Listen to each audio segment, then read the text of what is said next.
Heads up, Hobby Maniacs, MBG back again today with my latest White Dwarf review. This is issue 51 that's dated January 17th, 2014. If you haven't noticed, issue 52 will be out next week. That is the 1-year anniversary of this new format of White Dwarf. And if you also haven't heard yet, the Necrons will be making their, first appearance in White Dwarf. I guess maybe the new format. I guess they were in there for Shield of Ball, but either way, they're headlining the 2015 releases for 40K in Games Workshop. Now, there isn't too much in here about it, just a little teaser in the back, but as of right now, we've seen some spoiler images. There's going to be at least a new Codex and a new Necron Lord. But getting back to this, we got Skaven. We got End-Time Stankwell, of course, is releasing this weekend, and then we've got some new models, some new Lord level models, as well as the Stormfiends themselves. As far as an issue goes, I mean, it's good. I mean, if you're picking this up to learn how to paint a whole bunch of different techniques that the Stormfiends have, like from armor to rat flesh to metals and things like that, it's great in that regard. There isn't too much in the way of 40K. There's a great paint splatter article, like I was saying. There's some stuff in here about slaying the Swarm Lord for Tyranids. Spoiler alert, Lysander, as well as who is it? The Great Wolf himself get it done, where Mephiston and one other person fails. But you know, that being said, these are the new Stormfiends.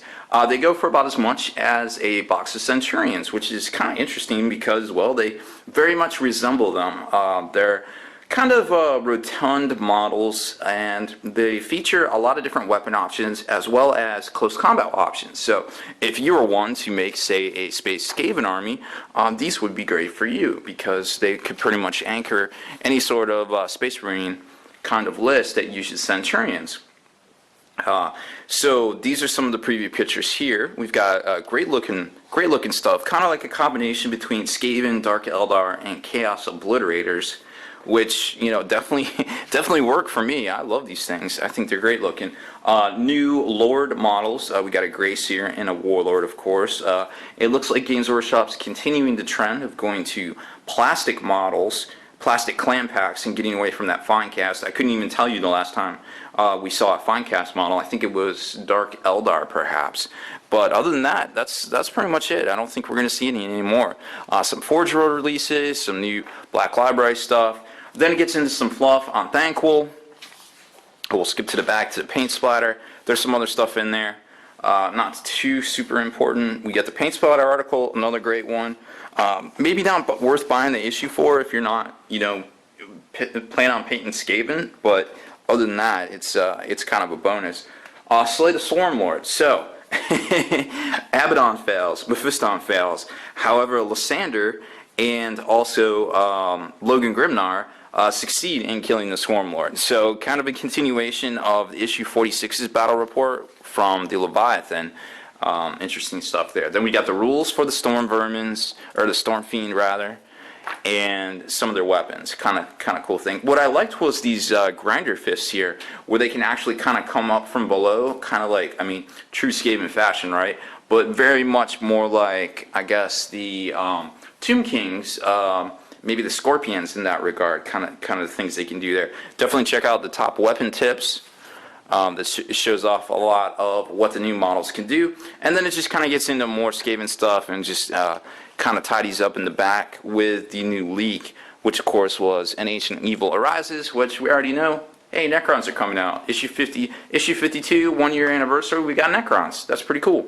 I'm super stoked about it. I really like Necrons, and I can't wait to see what they bring to the table here in the new Codex Offering, as well as Necron Lord itself. So, lots to look forward to. Fantasy's kind of winding down. 40K looks to start picking up, and so far, the big 2015 roadmap of releases for the next 6 months that we posted up over on the Spiky Bits forum seems to be pretty much on point. You know, we're 2 for 2 right now.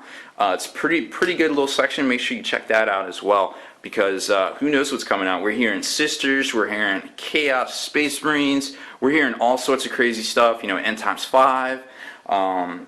and Warhammer Fantasy 9th edition all before June, which is the turn of the fiscal year for Games Workshop. So it definitely behooves them to get a lot of big stuff out this quarter. This is their big ramp up. This is their big finish for their business year there in the UK. So so far we're pretty good, but who knows what the future will hold. They can, we always reserve the right to backpedal here at Spiky Bits, that's for sure. So make sure you stay in the trenches, subscribe to this YouTube channel, check out the blog, spikybitsblog.com, and listen to our podcast, forgenarrative.com.